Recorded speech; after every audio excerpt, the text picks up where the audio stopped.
Recent ಆಗಿ ಒಂದು ನಾಯಿ ಕಚ್ಚಿದ್ರಿಂದ ಒಂದು ಪ್ರಾಣನೇ ಹೋಯ್ತು. ಈ ಇನ್ಸಿಡೆಂಟು ನಿಮಗೂ ಇಲ್ಲ ನಿಮ್ಮ ನಾಯಿಗೂ ಕೂಡ ಆಗಬಾರ್ದು ಅಂದ್ರೆ ಈ ವಿಡಿಯೋನ ಕಂಪ್ಲೀಟ್ ಆಗಿ ವಾಚ್ ಮಾಡಿ. ಯಾರು ಕೂಡ ಮಿಸ್ ಮಾಡಬೇಡಿ.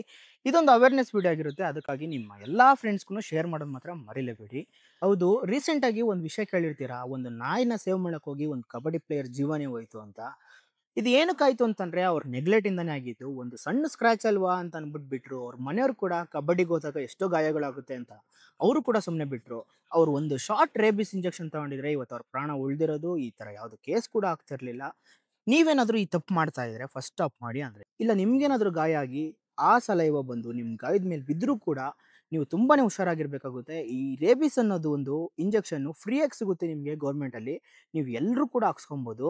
ಹೌದು, ಬೈಟ್ ಆಯ್ತು. ಬೈಟ್ ಆದ್ಮೇಲೆ ಅವ್ರಿಗೂ ಕೂಡ ಗೊತ್ತಾಯ್ತು. ಆದ್ರೆ ಅವರು ಯಾವತ್ತೂ ವ್ಯಾಕ್ಸಿನ್ ತಗೊಬೇಕು ಅಂತ ನಿರ್ಧಾರನೂ ಕೂಡ ಮಾಡ್ಲಿಲ್ಲ. ನೆಗ್ಲೆಕ್ಟ್ ಮಾಡಿದ್ರು. ಆಗ ಸ್ವಲ್ಪ ದಿನ ಆದ್ಮೇಲೆ ಏನಾಯ್ತು, ಸಿಂಪ್ಟಮ್ಸ್ ಸ್ಟಾರ್ಟ್ ಆಯ್ತು. ಯಾವ ತರ ಅಂತಂದ್ರೆ ಫೀವರ್ ಆಗಿರ್ಬೋದು, ಫಿಯರ್ ಆಗಿರ್ಬೋದು. ಫಿಯರ್ ಏನಕ್ಕೆ ಅಂತಂದ್ರೆ ನೀರ್ನ ನೋಡ್ರೆ ಫಿಯರ್ ಬರುತ್ತೆ. ಇದು ಒಂದು ಸಿಂಪ್ಟಮ್ಸ್ ಆಗಿರುತ್ತೆ. Next restlessness. ಇಷ್ಟೆಲ್ಲ ಇದಾದ್ಮೇಲೆ ಅವ್ರು ಅವಾಗ ಅಡ್ಮಿಟ್ ಆಗ್ತಾರೆ. ಈ ಸಿಂಪ್ಟಮ್ಸ್ ಒನ್ಸ್ ನಮ್ಗೇನಾದ್ರೂ ಗೊತ್ತಾದ್ರೆ ಅವಾಗ ಮುಗೀತು. ರೇಬಿಸ್ ಅನ್ನೋದು ಕ್ಯೂರಬಲ್ ಅಲ್ಲ. ಯಾವಾಗ ನೀವು ಮುಂಚೆನೆ ನೋಡ್ಕೊಂತೀರಾ ಅದು ಅವಾಗ ಪ್ರಿವೆಂಟಬಲ್ ಆಗಿರುತ್ತೆ.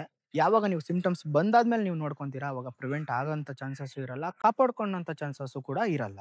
ಈಗ ರೇಬಿಸ್ ಅಂದ್ರೆ ಏನಂತ ನೋಡೋಣ. ಇದೊಂದು ವೈರಸ್. ಇದು ಸ್ಪ್ರೆಡ್ ಆಗೋದು ಡಾಗ್ ಬೈಟ್ ಮಾಡೋದ್ರಿಂದ, ಸ್ಕ್ರಾಚ್ ಮಾಡೋದ್ರಿಂದ. ಇದು ಏನಾದ್ರೂ ಕಚ್ಚಿದ್ರೆ ಡೈರೆಕ್ಟ್ ನಮ್ಮ ಬ್ರೈನ್‌ಗೆ ಅಫೆಕ್ಟ್ ಆಗುತ್ತೆ. ಈಗ ಕಚ್ಚಿದಾದ್ಮೇಲೆ ಏನ್ ಮಾಡ್ಬೇಕು ಅಂತ ನೋಡೋಣ ಬನ್ನಿ. ಕಚ್ಚಿದ ತಕ್ಷಣ ಯಾವ ಪಾರ್ಟ್ ಅಲ್ಲಿ ಕಚ್ಚಿರುತ್ತೋ ಅದನ್ನ 10 ನಿಮಿಷ ರನ್ನಿಂಗ್ ವಾಟರ್ ಅಲ್ಲಿ ಕಂಪ್ಲೀಟ್ಲಿ ವಾಶ್ ಮಾಡ್ಕೊಂಡು ಬನ್ನಿ. ನೆಕ್ಸ್ಟ್ ಹಾಸ್ಪಿಟಲ್‌ಗೆ ಹೋಗಿ ಯಾವುದೆಲ್ಲ ಪ್ರಿಕಾಷನ್ಸ್ ತಗೊಬೇಕು ಅಂತಂದ್ರೆ ರೇಬಿಸ್ ಶಾಟ್ಸ್ ಇರ್ಬೋದು, ಎಷ್ಟು ಡೋಸ್ ಇರ್ಬೋದು ಪ್ರತಿಯೊಂದು ತಿಳ್ಕೊಂಡು ರೇಬಿಸ್‌ನ ಇಮಿಡಿಯೇಟ್ ಆಗಿ ಹಾಕ್ಸ್ಕೊಂಡ್ ಬರ್ಬೇಕು ನೀವು. ಅದಾದ್ಮೇಲೆ ನಿಮ್ಮ ನಾಯಿಗೆ ರೇಬಿಸ್ ಆಗಿದೆಯೋ ಇಲ್ವೋ ಅನ್ನೋದನ್ನ ಕನ್ಫರ್ಮ್ ಮಾಡ್ಕೊಬೇಕಾಗುತ್ತೆ.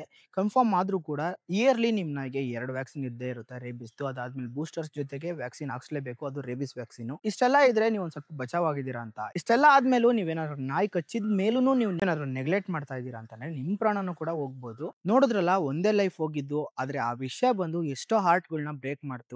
ನೀವೇನಾದ್ರೂ ಇನ್ನೂ ವ್ಯಾಕ್ಸಿನ್ ಹಾಕ್ಸಿಲ್ಲ, ನಿಮ್ ನಾಯಿಗೆ ರೇಬಿಸ್ ಹಾಕ್ಸೇ ಇಲ್ಲ ಅಂತ ಅಂದವರು ಫಸ್ಟ್ ರೇಬಿಸ್ ಹಾಕ್ಸ್ಕೊಳ್ಳಿ. ಇಲ್ಲ ನಿಮ್ಗೆ ಗೊತ್ತು, ನಿಮ್ ಮನೆ ಪಕ್ಕದವ್ರಿಗೆ ಗೊತ್ತಿಲ್ಲ, ಯಾರಿಗೋ ಒಬ್ರು ಗೊತ್ತಿಲ್ಲ, ನಿಮ್ ಫ್ರೆಂಡ್ಸೇ ಗೊತ್ತಿಲ್ಲ ಅಂತಂದ್ರೆ ಅವ್ರಿಗೆಲ್ಲರಿಗೂ ಎಜುಕೇಟ್ ಮಾಡ್ಕೊಂಡು ಬನ್ನಿ ಇದ್ರ ಬಗ್ಗೆ. ಇದನ್ನ ನಾನೇ ಹೇಳ್ಬೇಕು ಅಂತ ಏನಿಲ್ಲ, ನೀವು ಕೂಡ ಹೇಳ್ಬೋದು. ಈ ರೇಬಿಸ್ ಅನ್ನೋದು ಸಾಯಿಸ್ಬೋದು, ಬಟ್ ವ್ಯಾಕ್ಸಿನ್ ಅನ್ನೋದು ಉಳಿಸ್ಬೋದು. ನೀವು ವ್ಯಾಕ್ಸಿನ್ ಬಗ್ಗೆ ಅವೇರ್ನೆಸ್ ಮೂಡಿಸ್ಕೊಂಡು ಬನ್ನಿ.